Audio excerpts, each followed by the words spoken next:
Hi, everyone. This is the Double Take Podcast. I'm your host, Twan X. Another episode of Did You Know? Today, we will be talking about 5 ways to turn your income tax into an asset in 2025. Okay, what is an asset? An asset is an investment or instrument used to produce continuous income and hold wealth and/or, right? So this can be a lot of things. Today we'll particularly focus on financial assets. The first asset that I want to talk about would be the Roth IRA. I'm starting with the Roth IRA. I'm sure Dave Ramsey would be happy about this. It's because it would be considered the most conservative investment, the safest investment that you can make as far as yourself into an asset based on a lot of financial experts that I've researched.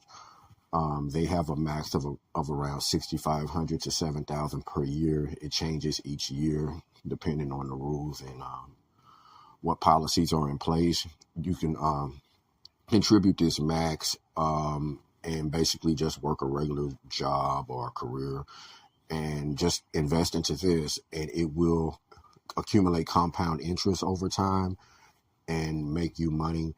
It's definitely a simple way to become a millionaire, even though it takes time. If you were to invest the max of that 6,500, I believe in like 6,500 or 7,000 in like 10 years, it would make you 100,000. In 20 years, that number is somewhere around 300,000, and in 30 years, that number is around $1 million.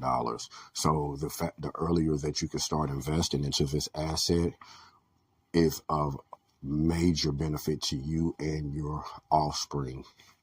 The next type of investment that I would recommend as an asset would be real estate. And I'm going into real estate because they've lowered the bar so much to where you don't have to have, 300,000, $1 million to even invest in a property because of what is called micro investing made possible across the board right now. And you have sites where you can start with like as little as $10. And it's sort of similar to stocks.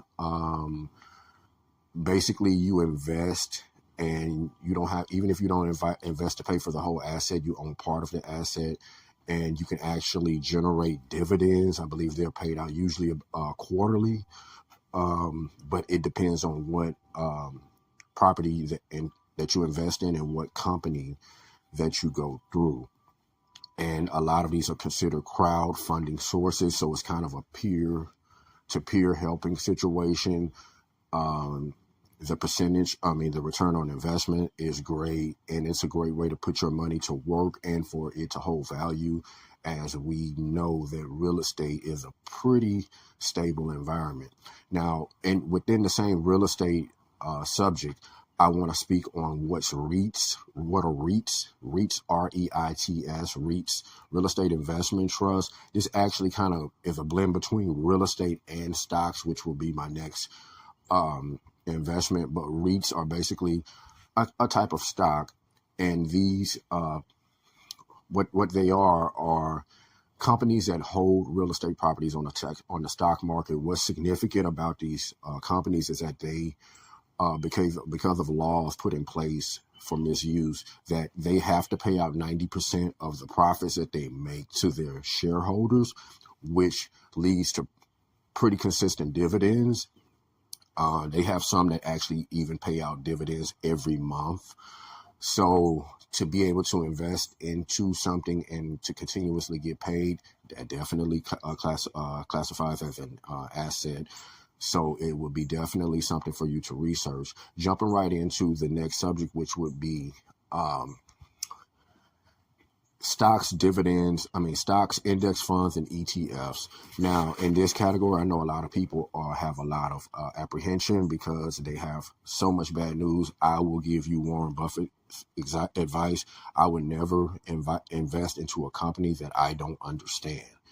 research is your legs to stand on when it comes to any of this stuff. And again, I am not a financial expert. These are instruments that I have personally invested in, and I just want to share with the world. Particularly, the safest bet that I would say when it comes to the having what are called stocks or dividend stocks, I would just invest into a total index fund. Why would I do that? Because it has had a guaranteed return of over 10% since 1957. So your money is actually pretty safe there. What you're doing in that situation is that you're not investing into a particular company. You're investing into a whole index fund, such as the S&P 500 or NASDAQ. That means that you are investing in the whole thing, every company that's on there. So if one company goes bad, you will not lose all of your money.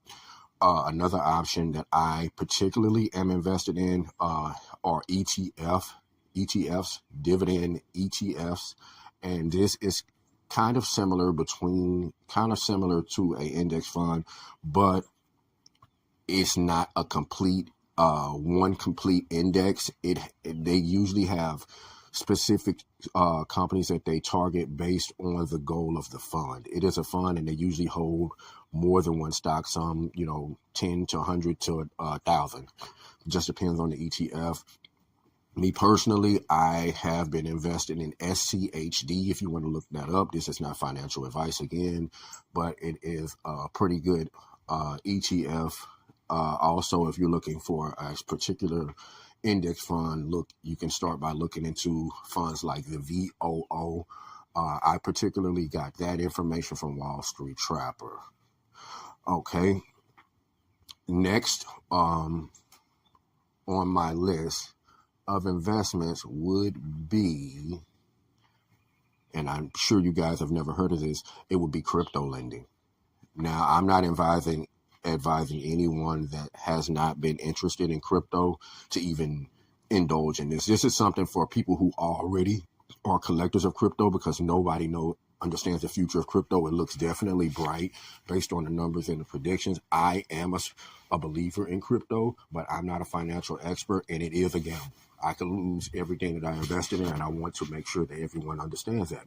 Now, with that being said, if you understand the risk and you decide to invest in it, this is a benefit to crypto lending. Crypto is continuously growing in value right now, and because of that, just investing in something like Bitcoin, maybe Solana, XRP, the different countries are getting their own digital currency now. I particularly prefer Bitcoin or Ethereum, more of the what would be more considered the not necessarily a stable coin, because a stable coin is pinned to a certain currency, meaning the U.S. digital currency and the American dollar are 1 for 1. So it's not necessarily a stable coin, but it's pretty stable in comparison to the other coins.